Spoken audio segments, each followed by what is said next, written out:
You've stopped noticing. Not because you're careless, because there's nothing left to notice. This is a café in Seoul, this one is in Lisbon, this one is in Austin.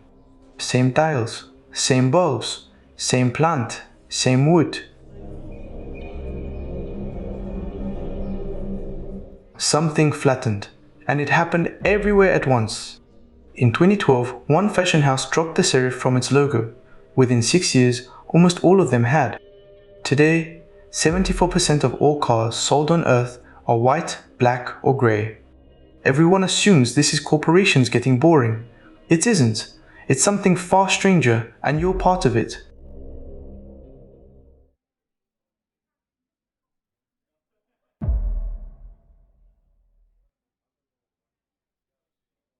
Start with the cars, because cars are the easiest thing to count. Every year since 1953, a paint company called Axalta has counted the color of every car sold worldwide. It is the longest running record of collective taste that exists. Here is the most recent one. White 29%, black 23%, grey 22%, silver 7%. Add those together. 81% of all cars on the planet have no color at all.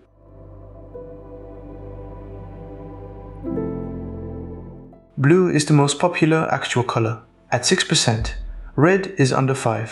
Everything else, green, yellow, orange, purple, brown, shares what's left. Now look at what happened to logos. In 2012, Hedi Slimane took over Yves Saint Laurent, shortened the name, and replaced the elegant serif logo with plain block capitals. In 2018, Burberry did the same. Then Balmain, Balenciaga, Celine, Fendi, Givenchy, Zegna, Ferragamo. Brands with a century of separate history arrived at the same typeface within 6 years of each other. And it isn't only fashion. Google, Airbnb, Spotify, Pinterest, Uber all redrew their logos into the same geometric sans serif in roughly the same window. Put the old logos beside the new ones and you can tell them apart instantly. Put the new ones side by side and you cannot. So here's the obvious conclusion. Designers got lazy. Corporations got scared. Committees sanded the edges off everything. That explanation is wrong, and it's wrong in an interesting way.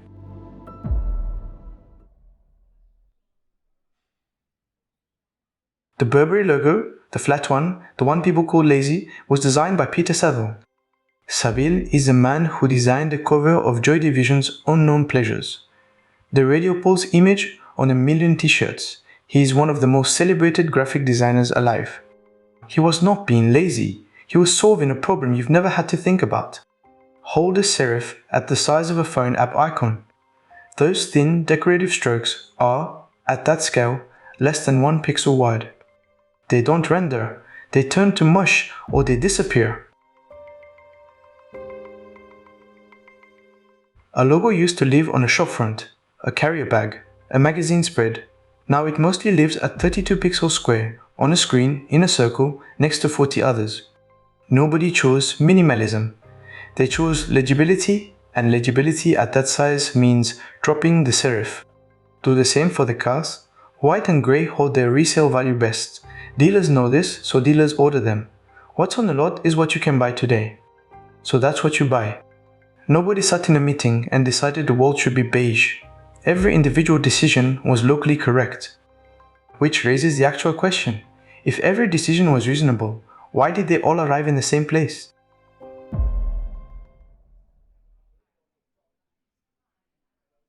Because that's what optimization does. Here's a thing about testing two options and keeping the winner. Do it once, you get a small improvement. Do it 10,000 times, you don't get 10,000 improvements. You get one destination.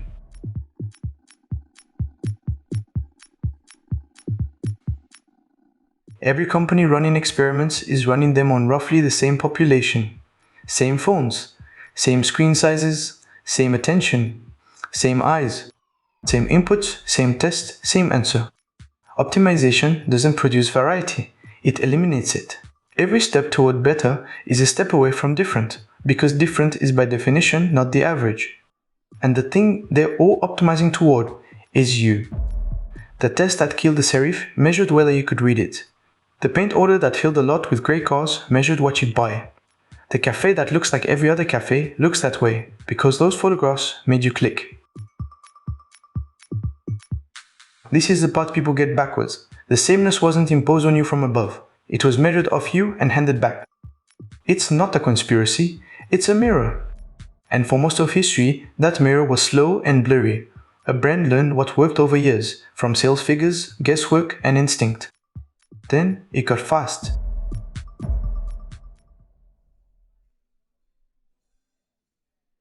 A writer named Kyle Chayka gave this a name. He called it AirSpace. The flat, identical aesthetic that spread through cafes and apartments and hotels in every city connected to the same apps. The mechanism is a loop, and the loop is tight. A photograph performs well. Performing well means it gets shown to more people. Being shown to more people makes it look normal. Looking normal makes it perform well. Round and round, faster every year.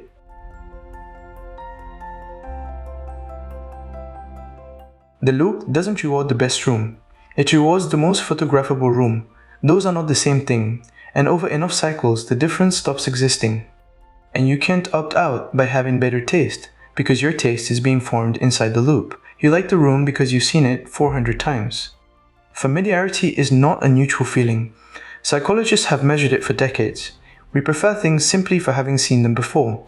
It's called the mere exposure effect, and it doesn't require you to notice. So the system shows you what performs, you come to prefer what you've seen, and your preference is measured and fed back as proof that it's working.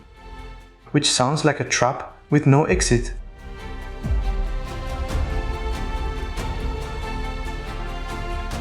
Except it isn't, and the evidence is already on the shelves. In 2023, Burberry brought the serif back. Saint Laurent has quietly gone back to its old serif. At Dior and Celine, archive logos are reappearing on the clothes themselves. The houses that flatten first are unflattening fastest.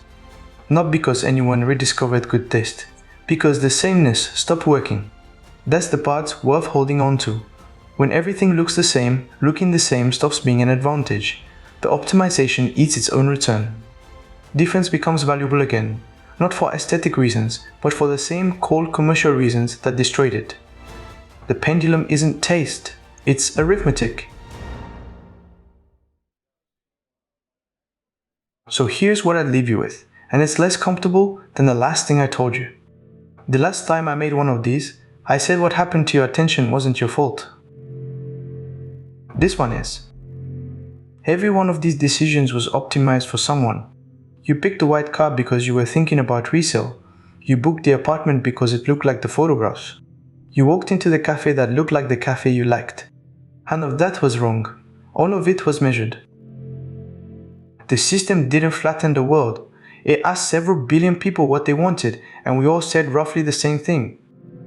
So the question isn't how to escape it. It's smaller than that, and harder.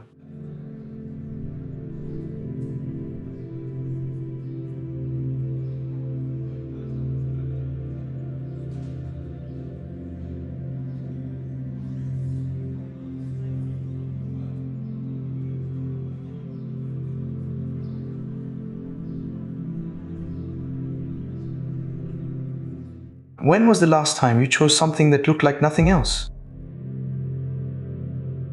81% of the cars, almost every logo, the same room in 40 cities. None of it was decided, all of it was chosen.